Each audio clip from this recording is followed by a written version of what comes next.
se aplique en condominios siempre y cuando exista una cláusula directa entre la persona que administra el condominio y el miembro del condominio, o sea, o el miembro, el beneficiario. El copropietario. El copropietario, exactamente. Sí. Gracias por la aclaratoria. El copropietario. ¿Por qué? Porque la ley de arbitraje comercial te dice que un acuerdo de arbitraje tiene que ser primero escrito y que tiene que verse de manera directa la voluntad de las partes. Y la única manera que tú tienes de saber que la voluntad de las partes está ahí es que la manifieste de manera inequívoca. Entonces, ¿qué sucede? Cuando tú adquieres una propiedad que tiene un condominio, bueno, tienes copropietarios y tienes áreas que son comunes, generalmente tú lo que haces es suscribir, bueno, tu contrato de compraventa y el documento de condominio que tiene unas cláusulas genéricas para todo el mundo. Entonces, si tú tienes una cláusula genérica de arbitraje, esto desde el punto de vista de la ley de arbitraje comercial no sería correcto, porque no es una voluntad expresa de ir a arbitraje. Mi posición es que si tú quieres pactar un arbitraje para ir, un arbitraje en condominios, tendrías que hacerlo para mí de manera separada, para mí. Sin embargo, pues hay muchas personas que difieren de esto y consideran que con el solo hecho de tenerlo en el documento de condominios es suficiente porque tú te tienes que añadir o te tienes que adherir ya a las disposiciones que tú tienes ahí. Por ejemplo, esto no solamente pasa en temas de condominios, sino también en temas societarios. Sí. Entonces, si ya las condiciones estaban así, yo me tengo que adherir a eso, ¿estaría yo dando ahí una voluntad inequívoca de acudir a arbitraje? Bueno, bien, muy interesante. De hecho, estoy aquí pensando en lo que usted está diciendo y bien interesante porque efectivamente, incluso cuando uno va a hacer una cobranza, sobre todo judicial en condominio, en un inmueble regido bajo ley de propiedad horizontal, se habla de dónde me notificaste, dónde me avisaste que me vas a cobrar, me estás obligado a darme un convenio de pago. Nada de eso es cierto. Incluso cuando usted compra un inmueble y firma el documento de compra-venta, usted se adhiere y usted notifica de manera, por adhesión, que usted se va a regir por régimen de propiedad horizontal. Usted se está dando por notificado que todos los meses le va a llegar una notificación. Entonces es interesante que usted diga que si yo tengo el documento de condominio no necesariamente expresaría mi voluntad, porque la gente compra sin leer los documentos de condominio. Pero, en mi opinión, bueno, sería interesante analizar eso porque si ya está en la cláusula, en el documento de condominio, si se adhiere, ahí no debería haber discusión.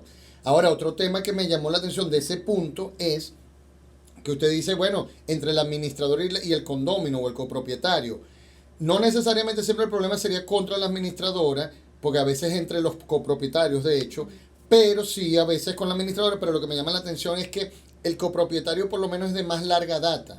O empezando que se presume que es de por vida, ¿no? Yo compro este apartamento de por vida, o por lo menos 10, 15 años mientras usted y yo casamos, empezamos en un apartamentico, después tenemos hijos, se cambia el apartamento, entonces existe esa posibilidad, pero las administradoras no.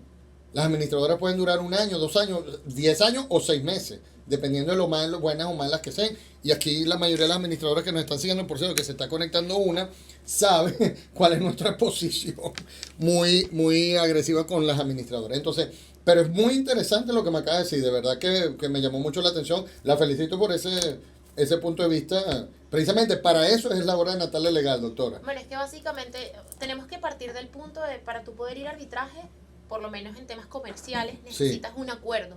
Y ese acuerdo, según la ley de arbitraje comercial, tiene que ser directo y se tiene que manifestar de manera inequívoca la voluntad de las partes. Claro. Yo le pregunto, si yo firmo un documento de compraventa en donde me adhiero a las reglas que esté el documento de condominio, la gente ni siquiera lee el documento de condominio. Pero eso no te exime, claro. Pero entonces ahí podríamos estar hablando de una especie de relación de adhesión. Sí.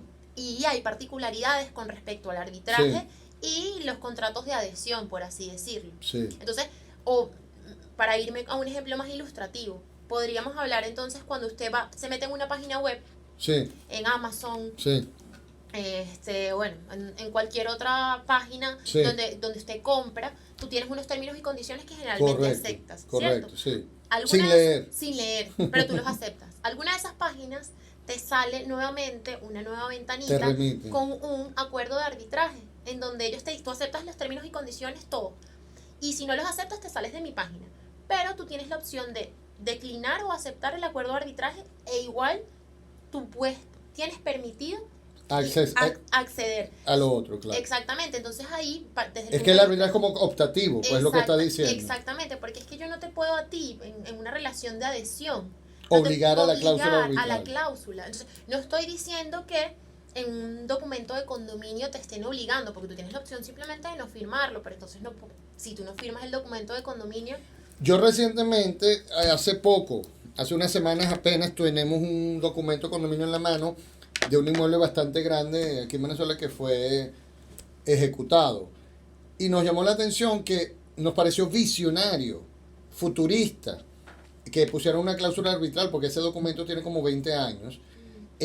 Nos llamó mucho la atención, pero ese es el ejemplo vivo de las patologías de la cláusula arbitral. Pusieron algo que ni siquiera... Bueno, cuando ellos abran, entonces ahí nos regimos por arbitraje. Sí, bueno, básicamente uno tiene que tener mucho cuidado al momento de colocar una cláusula de arbitraje. No estoy diciendo, y no quiero que mis palabras se malinterpreten, que el arbitraje no es aplicable en condominio, sino que tiene ciertas prerrogativas de las cuales hay que estar pendientes. Si lo quiere colocar en el documento de condominio, colóquelo. Sin embargo, mi recomendación es que entonces suscriban una cláusula aparte, en donde digan que cualquier controversia que se genere en relación al condominio de X propiedad se resolverá mediante arbitraje. ¿Yo puedo hacer mi cláusula arbitral hoy en un condominio que no lo tenga? ¿Qué opina usted? Yo creo que sí. Entonces, pero solamente aplicaría a esas partes. A usted y a mí. Exactamente. Usted y yo tenemos un problema por una tubería, me destrozó mi penthouse de $500,000, pues usted me montó un aire en que tengo un caso así. Uh-huh. Entonces, ¿nos vamos a arbitraje usted y yo? Yo creo que sí. Sí, entonces, ¿pero qué firmaríamos? ¿Un contrato que es una sola cláusula arbitral? Un acuerdo de arbitraje. Una sola cláusula de arbitraje aplicable para esta situación. ¿Lo llevo a un tribunal, a una notaría o directamente al centro? No. O que sea privado, basta. A nosotros nos han llegado documentos privados. Ok. Y nosotros pues lo hemos aceptado, ¿de acuerdo? Ok. Pero básicamente también sería bueno que cumpliera con la formalidad de llevarlo a una notaría, se deje constancia a través de la notaría, no habría ningún tipo de problema. Pero también si es un documento público sería pues válido porque ahí está anotada la voluntad de las partes, está escrita. Claro. Entonces, nada dice la ley de arbitraje comercial con respecto a si ese acuerdo de arbitraje tiene que ser notariado, tiene que tener fe pública. No es solemne el contrato. No, o la cláusula no es solemne. Nada dice la ley de arbitraje con respecto a eso. Entonces, solo que sea inequívoca, manifiesta la voluntad. Y que sea de manera escrita. Claro.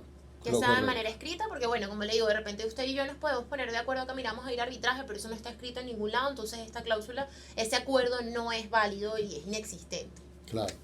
Bueno, interesantísimo, de verdad que esta parte, este negro de la hora natal legal del día de hoy con la doctora Ana Karina Calderín, secretaria ejecutiva del Centro Empresarial de Conciliación y Arbitraje, CETCA, de verdad que estuvo muy interesante. Precisamente ese es el objeto y la motivación de la hora de natal legal, ponernos aquí para poder intercambiar, discutir, responder, aclarar dudas, pero sobre todo intercambiar experiencias. Es sumamente interesante. Les recordamos que ponemos a su disposición el correo electrónico donde siempre nos llegan una infinidad de comentarios que vamos respondiendo normalmente los martes, ¿no? Pero cualquier pregunta sobre el arbitraje se la podemos hacer llegar a la doctora.